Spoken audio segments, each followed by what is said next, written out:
With competent trustees, the NIC board meeting on May 24th would have lasted maybe 90 minutes. Under the KCRCC rated and vetted Goon Squad, it took almost 5 hours.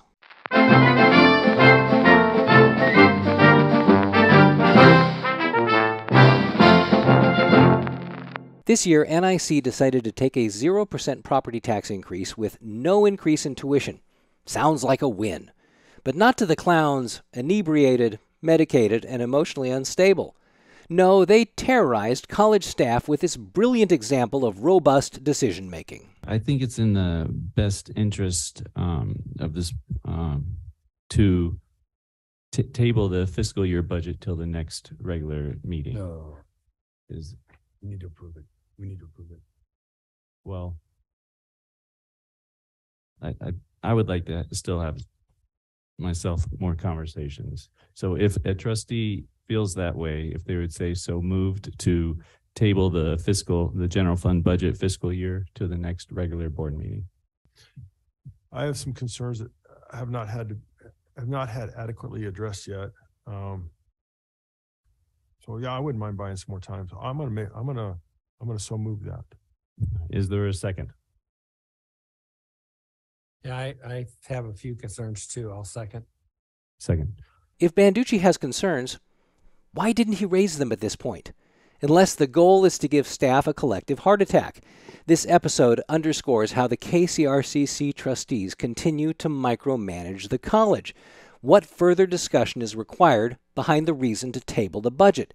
It's due in a month. I'm not going to cover the toddler's rant about the assault against him. As I've said elsewhere, physical violence is unacceptable, especially when the outcome is a 5'10", 200-pound bully extracting sympathy like a starving man rummaging through the dumpster outside a Jack-in-the-Box looking for limp fries. But no, Todd had to go on his 10-minute pity party and milk it for all it's worth, including this unrelated and indirect mention of yours truly. 3 councilmen helped lead the riot we had here. 3 Coeur d'Alene city councilmen lead a riot.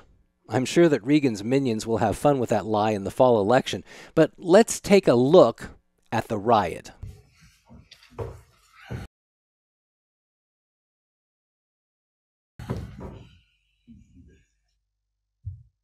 Remember, this was later declared an illegal meeting, and apparently Todd has a problem discerning what legal and illegal are, and the remedy for breaking the law. Despite his 11 years on the board, Todd knows neither the job nor his role. His tantrums have led to the fact that no one wants to be the college's attorney.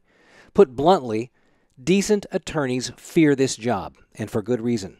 These 3 chuckleheads step outside their lane, and yes, they break the law. Open meeting laws, contract violations, deliberate abuse of their roles as trustees. The consequences, Todd, are that the college gets sued based on your actions. Contrary to what your Neanderthal brain thinks, these lawsuits don't randomly materialize because people want to be mean to you. One of the things that's an interesting phenomenon is we got people complaining and accusing us of increasing our litigation costs and our attorney's costs and all these lawsuits that we've cost us. Well, that would be just fine if I actually sued the college.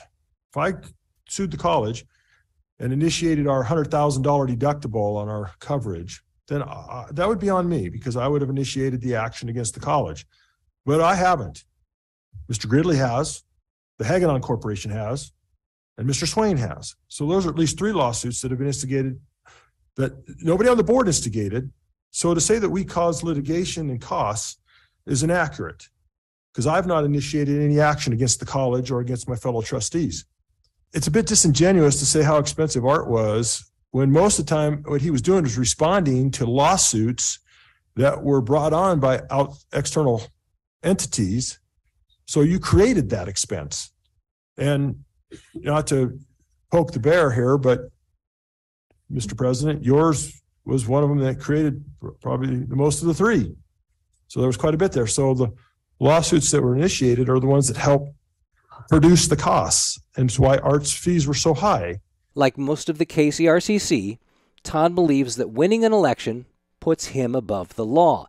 He's too stupid to see that his own actions, his personal vendetta against two college presidents, not only cost NIC in legal fees, but raised their insurance rates through the roof. But no, pity poor Todd.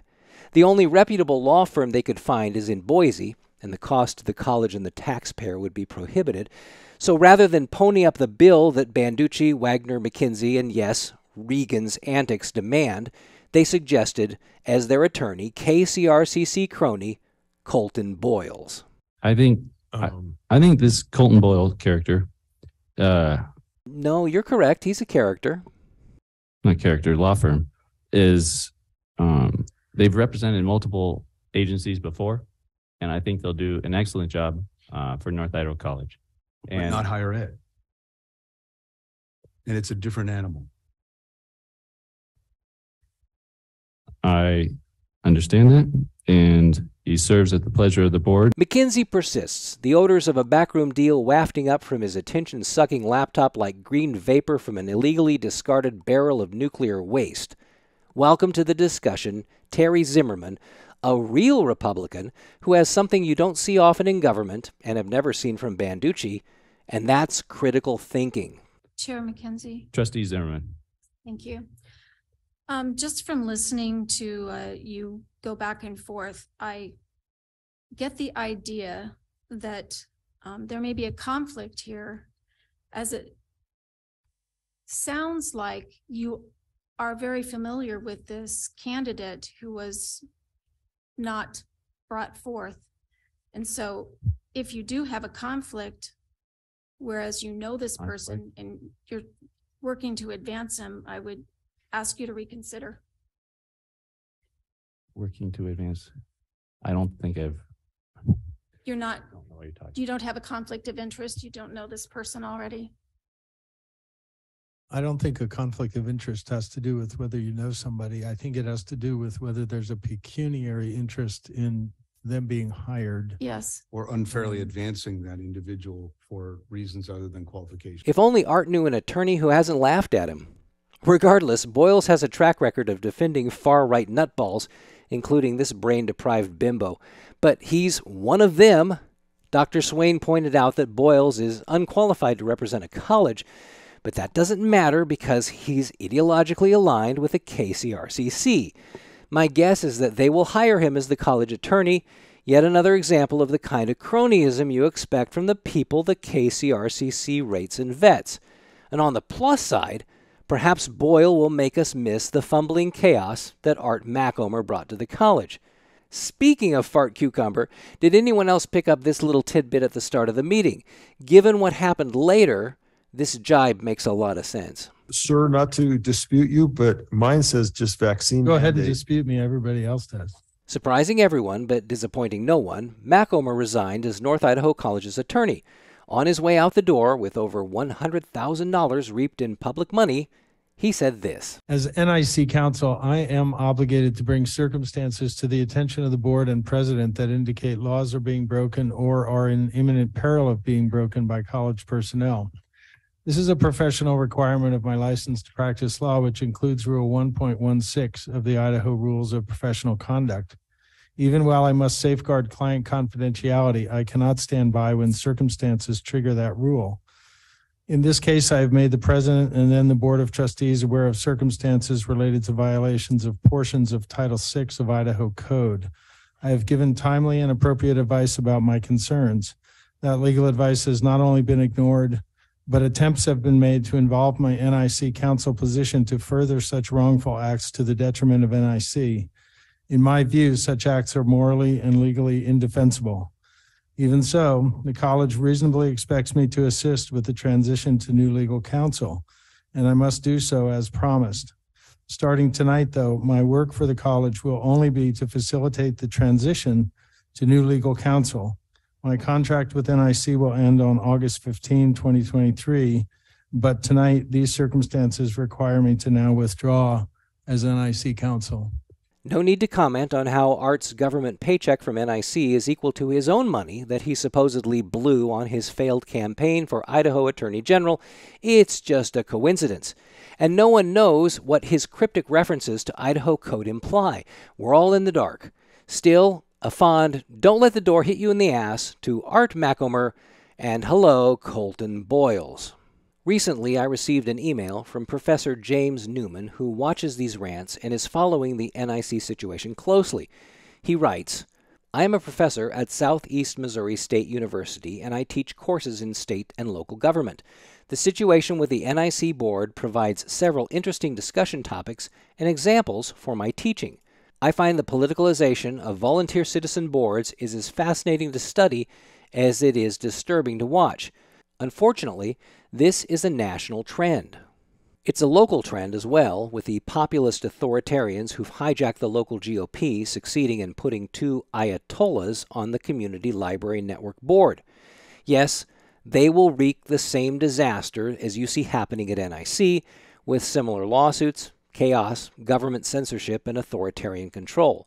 But Professor Newman has this to say specifically about NIC's accreditation, and it doesn't look good. Honestly, I believe NIC's accreditation will be revoked. In my experience with discipline-specific and university accrediting bodies, the accreditors are interested only in a program or university correcting a problem. They are not interested in assigning blame for the problem and do not desire an apology. They want to see the problem corrected." In paraphrasing, NIC's response to the accreditors' concerns was, "We made mistakes and beg for mercy. This will not be favorably viewed by the accreditors." We'll find out in a month or so. The only question I have is how Brent Regan, the Republican Central Committee, Banducci, Wagner, McKinsey, and the online harpies and hoodlums will spin responsibility away from themselves for this disaster, because these people never take accountability for their actions. That doesn't make them Republicans, it makes them scum.